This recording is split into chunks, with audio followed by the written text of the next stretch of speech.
This is an interesting article that I saw on Reuters. The headline says, not legal for the United States to seize Russian official assets. So that's from Janet Yellen, okay?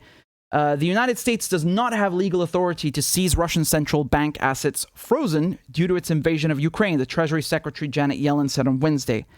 But talks with U.S. partners over ways to make Russia foot the bill for Ukraine's post-war reconstruction are starting. Yellen also said it is likely that the special license granted to allow Russia to make payments to its U.S. bondholders would not be extended when it expires next week, leaving Russian officials a fast narrowing window to avoid its first external debt default since the 1917 revolution. Russia's February 24th invasion of Ukraine is the central agenda item at this week's gathering of a group of 7 finance ministers, and Yellen is calling for increased financial support for the war-torn country, which the World Bank estimates is suffering $4 billion in weekly physical damage. Some European officials have advocated that the European Union, the United States, and other allies seize some $300 billion in Russian central bank foreign currency assets frozen by sanctions. The assets are held abroad, but remain under Russian ownership. Quote, while we're beginning to look at this, it would not be legal now in the US for the government to seize those assets, Yellen said. This is not something that is legally permissible in the United States. Oh, really? You finally realized. U.S. Treasury officials have also expressed concerns about setting precedents and eroding other countries' confidence in holding their central bank assets in the United States. Bingo! So now we have hit a very important point, right? There's nothing like a good map. So you can see here where Russia's foreign exchange reserves are located, okay? So about 21% of them are inside Russia as gold, 13% in China. But you can see in the West, in the global North, if you will, there's 6% in the US, almost 3% in Canada, 10% in Japan, France, UK, Germany. So all of these are frozen now, right? And the Russian central bank cannot access them. And this is unprecedented. I really don't know whether the Russians thought this would happen or not, whether they predicted this or expected this. I don't know. But it's quite incredible. It's quite incredible. And to have the Treasury Secretary come out and admit that this is illegal, that's also incredible, right? Again, just to make this clear, the Treasury Secretary oversees the Treasury and, of course, the OFAC. So that's the Office of Foreign Assets Control. OFAC is the office that puts sanctions on people, that causes a lot of suffering worldwide: Cuba, Syria, Venezuela, Iran, so on. Economic warfare.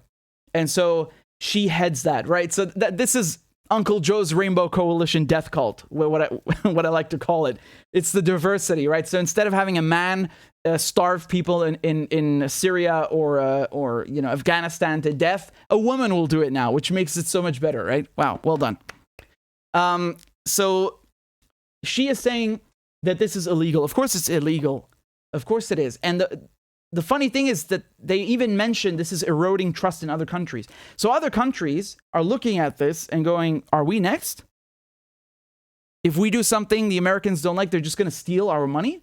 And this is precisely why the Russians are demanding gas payments in rubles, not just because it will shore up the ruble, but also because the money will actually be in their hands.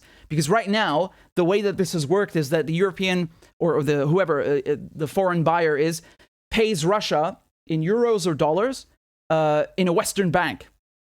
And the idea is, why should Russia give gas to a country that is freezing the money it's being paid in? That doesn't make any sense, right? It's like the Europeans are basically telling the Russians, we'll buy your gas and we'll pay you in euros in this bank in Europe, but you can't access the account. So they expect the Russians to just give the gas for free. This is ridiculous. So the advantage of having the new system is that not only is it shoring up the value of the ruble, it increases the demand for the ruble and therefore the value of the ruble, which, by the way, guess how much $1 is in rubles now? 62 to the dollar. That's the best it's been since, I think, December 2019. That's incredible. But again, like I said, the advantage is that the money would actually be located in Gazprom Bank, and would not be subject or at risk of being frozen. And so other countries, again, they're looking at this and going, maybe we shouldn't keep euros and dollars, and certainly not overseas.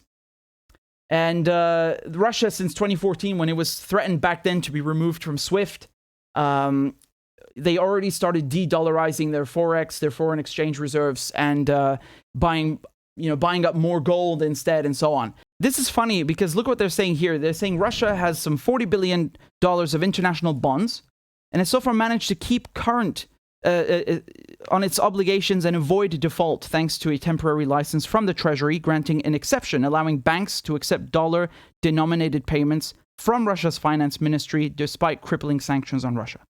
The license expires on May 25th with the next major payment due that day. On Wednesday, Yellen said the Treasury is unlikely to extend the exemption. This could result in a technical default if Russia then resorts to trying to pay in rubles rather than dollars, as required under the bond's covenants. So they haven't made a final decision yet, but a technical default will not alter the current situation regarding Russia's access to capital. So they say if Russia is unable to find a way to make these payments and they technically default on their debt, I don't think that really represents a significant change in Russia's situation. They're already cut off from global capital markets. We go back to the gas. Russia, if they really wanted to screw the West, they could turn off the gas, cut the oil. Again, Europe gets 40% of its gas and 15% of its oil from Russia. They could really play hardball. And they could also say directly in rubles, you go exchange the rubles, not us, with Gazprom Bank. In any case, I want to be very clear with something.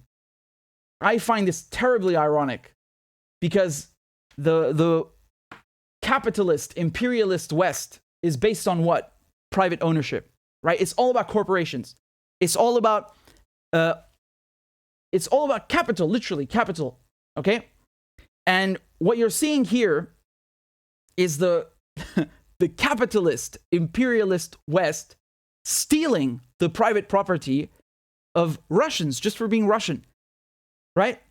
So all those, they call them oligarchs. In the United States, if they had U.S. citizenship, they'd be entrepreneurs.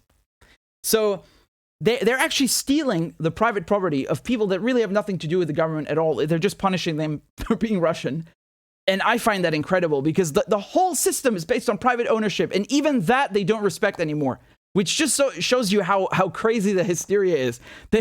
I don't even know what to say. It's theft. That's what it is. It's really theft.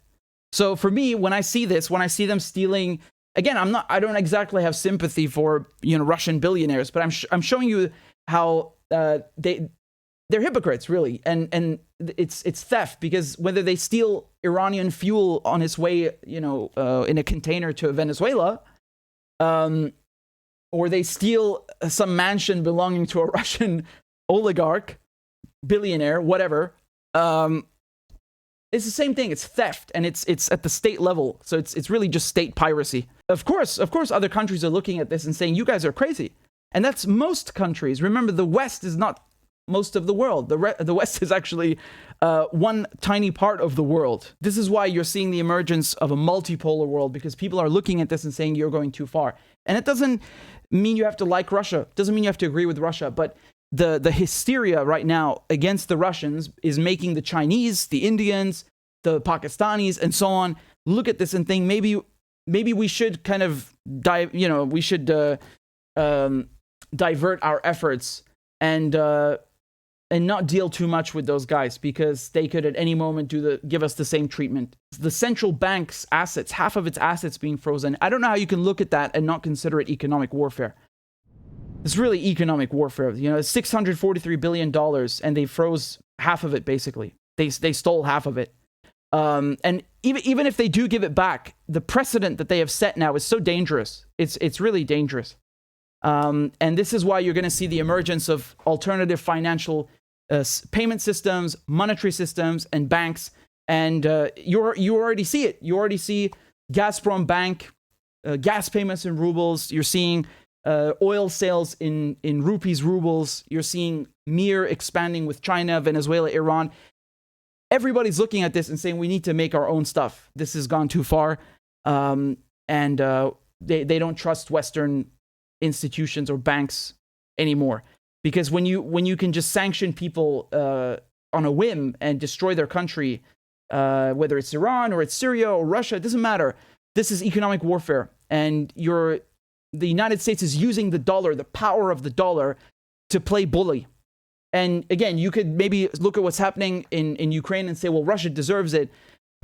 Are you going to say that really now about every country? Iran deserved it too. Syria deserved it too. Cuba deserved it too. Come on. They always have some excuse. They always come up with an excuse to say that economic warfare is okay. And it's civilians that get hurt the most.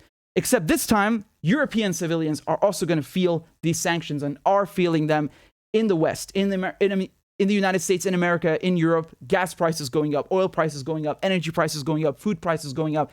Everything is coming back to bite them. And I take no pleasure in saying that whatsoever. But it's just crazy that for years they've been doing this to Syria and Iran and Cuba, 60 years Cuba. And now it's the first time sort of that you're really having the West actually feel what sanctions are like. Obviously not to the same extent, but, certainly getting a little taste of their own medicine. And again, I'm not happy at all saying that. I think none of this should be happening in the first place and was completely avoidable. But very interesting seeing those comments from Janet Yellen. I didn't expect that. We'll see what this means. We'll see what they want. It sounds to me like they want something. We'll see what it is.